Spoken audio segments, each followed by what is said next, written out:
Cordial saludo, mucho gusto. Mi nombre es Edwin Harvin Gómez Castillo, estudiante de la licenciatura en lenguas extranjeras con énfasis en inglés.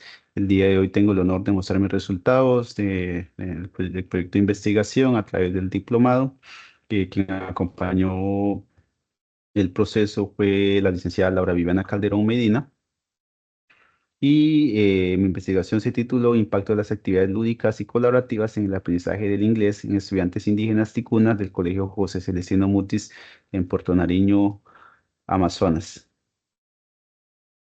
Para el tema de la caracterización, es importante mencionar que esta se ejecutó en el municipio de Puerto Nariño, Amazonas, en un entorno rural e intercultural rodeado de indígenas, jóvenes estudiantes entre 13 y 14 años del grado octavo, donde se buscó fortalecer las habilidades del speaking y listening, que fueron el foco de estudio.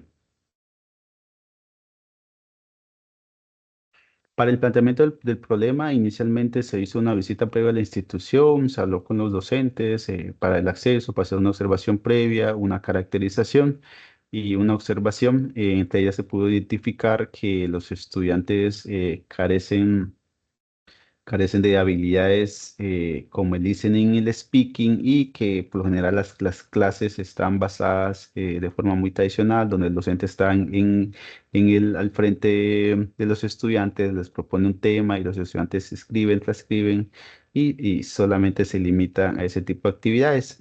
Para ello se plantean la hipótesis: ¿qué pasaría si se aplican estrategias colaborativas y contextualizadas en el lado del inglés? Entonces mejorará la confianza y participación en habilidades de las habilidades orales de los estudiantes. Eso fue lo que se planteó para desarrollar las actividades que se ejecutaron durante el proceso. Para ello nace la pregunta de investigación: ¿cómo enriquecer el aprendizaje de las habilidades de speaking y listening en inglés por parte de los estudiantes de grado octavo? Mediante estrategias pedagógicas conceptualizadas y actividades colaborativas durante el primer periodo de 2025.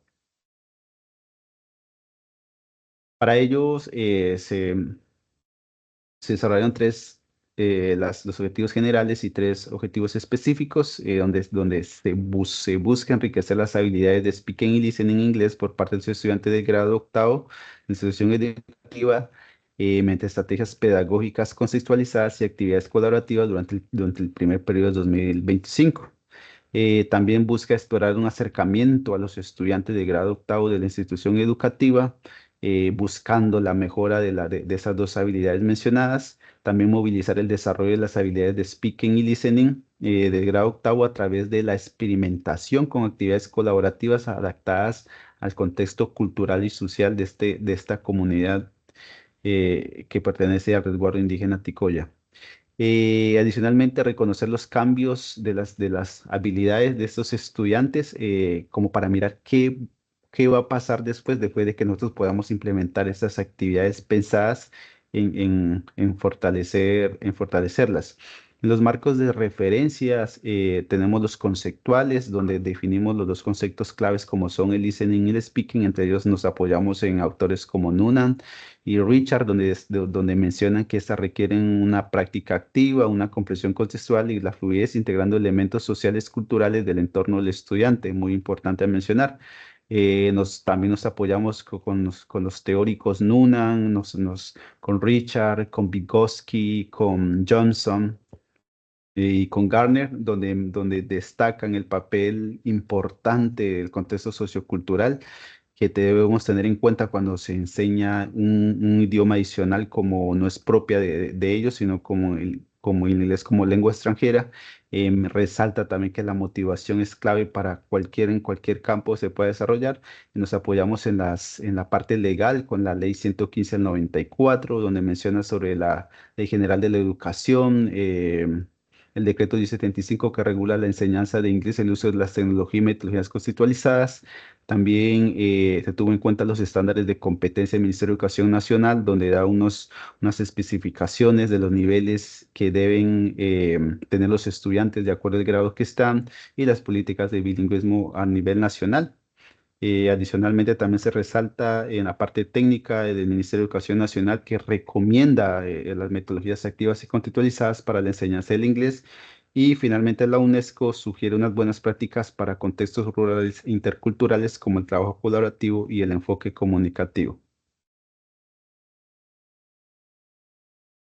Y en la parte de herramientas y métodos es importante mencionar que se basó en un enfoque cualitativo que buscaba comprender las experiencias y las percepciones, estudio exploratorio descriptivo para observar cambios que fueron surgiendo mientras se ejecutaban las actividades.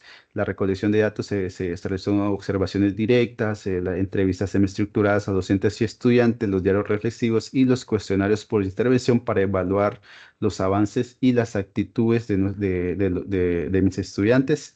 La unidad de análisis, como se mencionó, son estudiantes de Puerto Nariño, estudiantes de grado octavo, estudiantes de grupos indígenas, ticunas, Ocamas y Yaguas, en el análisis de la información, la categorización de datos por temas clave como la motivación, habilidades lingüísticas, la interacción social, contextos pedagógicos. Esta triangulación permitió esa técnica para validar los resultados del enfoque interpretativo para comprender los cambios emocionales y comunicativos.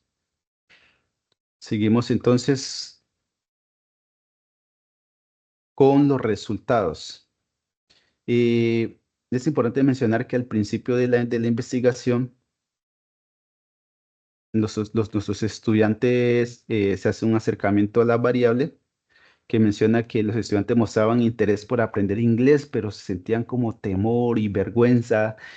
Su participación era como muy limitada y basada como en la repetición mecánica. Predominaban con frases como a mí me da pena hablar o no entiendo cuando hablo en inglés, más aunque que los grupos étnicos tienden a ser muy tímidos y a razón de esto pues hace más difícil la interacción. En el tema de las valoraciones, los docentes confirmaron que los estudiantes no contaban con las bases sólidas, ya que lo reciben hasta el grado sexto para enseñarles los primeros pasos del inglés y no lo reciben en primaria. El problema central, como el miedo a la expresión oral en inglés, como la baja motivación, reforzados por los métodos tradicionales, escasa interacción y poco vínculo entre el contenido y su realidad cultural de nuestros estudiantes.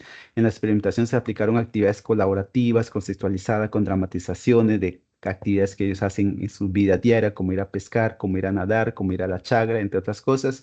En el hallazgo central hubo una mejora significativa en la confianza, en una compresión auditiva, en surveys que se ejecutaron, evidencia que el 94% de los estudiantes se sintieron más cómodos con estas actividades lúdicas, pedagógicas, donde ellos fueron partícipes y construyeron conocimiento con el docente en formación. En el análisis y discusión es importante mencionar que hubo cambios importantes en la actitud hacia el aprendizaje en inglés en esos encuentros. Al inicio los estudiantes lo veían como difícil o lejano, pero cuando fue pasado el tiempo se sintieron más cómodos. Hay una confirmación de las teorías socioculturales que menciona Vygotsky y Gardner, donde la interacción social y la motivación son totalmente claves para aprender un nuevo idioma, especialmente en contextos rurales, interculturales, que son entornos especiales, ¿no? En educativos. Las actividades lúdicas y colaborativas, como las relaciones y los juegos, disminuyeron el miedo a equivocarse y favoreciendo, porque como docente de formación siempre le dije, equivocarse está bien, este es un proceso de aprendizaje y fue una forma de abrirlos a preguntar y a equivocarse sin tener ningún problema. Es importante mencionar que en las observaciones, que a pesar de que también hubieron oportunidades, también hay limitaciones porque aprender un idioma no se logra de la noche a la mañana, sino que hay un proceso largo. Es importante en el tema de las conclusiones y recomendaciones que hubieron impactos positivos cuando se hubo trabajos colaborativos como las dramatizaciones, hubo una transformación en la percepción del inglés, un cambio de actitud emocional de los estudiantes y adicionalmente se recomienda continuar con el proceso, explorar nuevas herramientas tecnológicas que ayuden a los estudiantes a quitar el miedo y que ellos puedan también tener la oportunidad, como lo hacen muchos estudiantes en las zonas urbanas del país. Entonces, muchas gracias por la atención. Fue un placer haber compartido este proceso investigativo con ustedes. Muy amable.